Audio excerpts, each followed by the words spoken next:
Conditional formatting is used to change the appearance of cells in a range based on your specified conditions.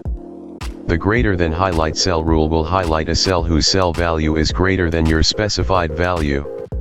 Select one or more cells in a range.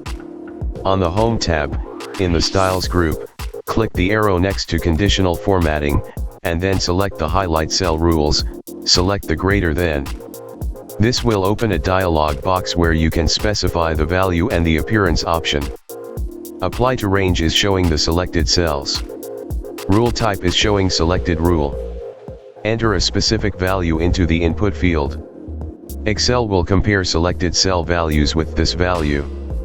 If cell values are greater than this, then Excel will apply formatting on those cells.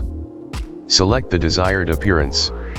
From the drop-down menu, you can customize appearance by changing fill color, font color, and border type.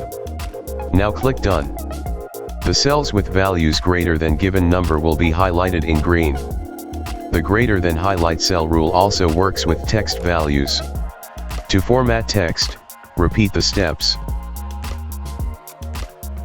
Excel will use alphabetical order, A to Z, to highlight the text values that starts with a letter, that is later in the alphabet, than the specified value. Once the conditional format box is open, you can add new rules or edit and delete existing rules.